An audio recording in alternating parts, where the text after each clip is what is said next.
बिस्मिल्लाहिर्रहमानिर्रहीम। इस वक्त जी हम पारस सुपर जो है उसके खेत में बैठे हुए हैं। ये आज से तकरीबन 45 डेज़ पहले ये लगा था। आज ये 45-46 दिन की फसल जो है हमारे पास हो चुकी है। आपको इसमें कुछ फ्रूटिंग हैबिट्स, कुछ इसकी डिजीज़ रेजिस्टेंस और कुछ इसकी प्रोडक्शन क्वालिटीज़ में आपको दिखाता चलूँगा। कुछ तस्वीरें भी इस वीडियो में शामिल हो जाएंगी। कुछ इसमें हमारे पास जो है वीडियो के लिए भी आप इसको देख सकेंगे कि फ्रूटिंग के क्या हालात हैं। तो ये देखिएगा, ये पहले नोड से फल लेके चलता है और हर नोड पे मल्टी नोड वैरायटी है। इसमें दो तीन जो है वो इसमें खीरे जो हैं वो लगना शुरू होते हैं। अगर आप देखें ये हमारे पास हर नोड पे दो तीन खीरे मौजूद हैं। ये मेरे हाथ में भी इस वक्त खीरा है जो कि अपना प्रॉपर साइज़ जो है वो इसने लेना शुरू कर दिया है। अगले कुछ 2 दिन में हम इससे पहली छोटी सी पिकिंग जो है वो कर सकेंगे। यहाँ तक लगते हुए अगर हम इसमें देखें तो इतनी सी जगह के ऊपर हमारे पास कोई 20-25 खीरे जो हैं वो लग चुके हैं। और ये तमाम के तमाम खीरे जो हैं सीधे भी हैं, अबॉर्शन भी नहीं है और इसमें किसी किस्म की फ़िज़िकल डिसऑर्डर्स भी नहीं हैं। अगर आप बिल्कुल पास वाले क्यूकम्बर्स जो हैं ये दिखाएं ज़रा नीचे करके, इसको नीचे करके करते जाएँ तो इसमें आपको नज़र आएगा कि इसमें इसका डंडी जो है खुराक लेने वाली कितनी स्ट्रॉन्ग है और मोटी है। और यही इसकी क्वालिटी है पारस सुपर की, जिस वजह से इसकी अबॉर्शन का रेट जो है बहुत कम है, ना होने के बराबर है। ये जो खीरा लगाता है उसको पकाने की तरफ, हाँ बशर्ते के ग़िज़ाई कमी ना हो जाए, बशर्ते के नीचे पानी कड़वा ना आ जाए या ज़मीन जो है कलराठी ना हो जाए। अदरवाइज़ इसके ऊपर लगे हुए तमाम खीरे जो है मैं दोनों तरफ से आपको दिखा रहा हूँ, राइट एंड लेफ़्ट के ऊपर तमाम लगे हुए पौधे एक ही हेल्थ, एक ही स्टेटस के हैं और आपको कहीं पे कोई बीमारी नज़र नहीं आ रही है। हेल्दी प्लांट्स हैं। और दूसरी बड़ी बात यह है कि ये कद रोक के चलता है, ये यकदम जंप नहीं लगाता है और हर नोड के ऊपर 2-4 खीरे। पिछले साल भी हमने इसकी बड़ी ज़बरदस्त किस्म की पैदावार ली थी, बहुत सारे फार्म पे लगा भी, लोगों ने इसका रिज़ल्ट भी लिया। और सबसे अच्छी बात यह है कि जैसे जैसे गर्मी आती जाएगी वैसे वैसे इसकी पैदावार जो है बहुत बढ़ती जाएगी। तो मैं रिकमेंड करता हूँ उन तमाम फार्मर्स को जो कि गर्मी में ज़्यादा पैदावार लेना चाहते हैं, एंटी इंसेक्टिसाइड के नीचे लगाना चाहते हैं, तो गर्मी की वैरायटी जो है पारस सुपर से बेहतर नहीं है। इसका एवरेज खीरे का साइज़ जो है वो कुछ 7 इंच के लगभग में होता है, 6, 7, 8 बल्कि 6 और 7 ज़्यादा इसका होता है। 7 इंचज़ का क्यूकम्बर है जो कि मार्केट में बड़ा पसंद किया जाता है और ये टेढ़ा नहीं होता या इसमें टेढ़ा होने की कैपेसिटी बड़ी कम है। तो गर्मियों में यही हमें चीज़ें चाहिए थी कि ऐसा खीरा मिले जो कि टेढ़ा भी ना हो, साइज़ भी छोटा हो और मार्केट में बड़ा पसंद भी किया जाए। तो इस वीडियो में साथ साथ आपको हम बकिया चीज़ें भी दिखाते जाएंगे, इसमें क्लिप्स भी दिखाते जाएंगे ताकि आपको अंदाज़ा हो कि ये खीरा कितना ज़्यादा कामयाब है। Thank you very much. ये ज़मीन के साथ ही इसके पहले फुट में लगे हुए क्यूकम्बर्स हैं जी, आप देखें इसमें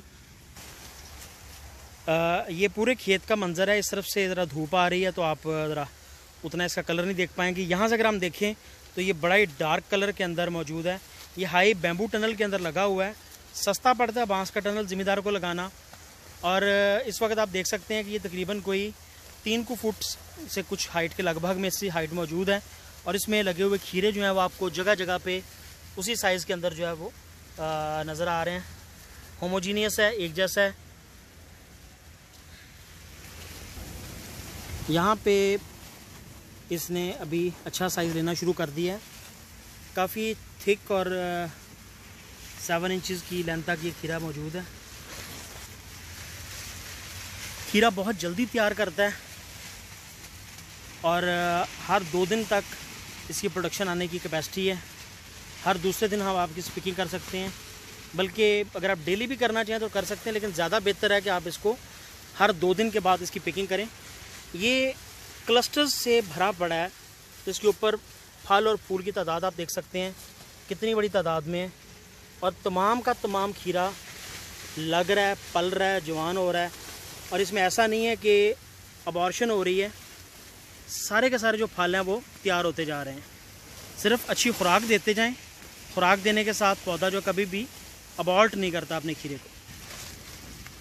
तकरीबन हर नोड के ऊपर 2 से 3 खीरे जो है वो लगते जा रहे हैं। और एक पे नहीं है, तमाम के तमाम दाएं बाएं जितने भी पौधे लगे हुए हैं सबके ऊपर इसी तरीके से मल्टी पिस्टलेट टाइप के इसके फल जो हैं वो लग रहे हैं। एक नोड के ऊपर मल्टी पिस्टल्स हैं।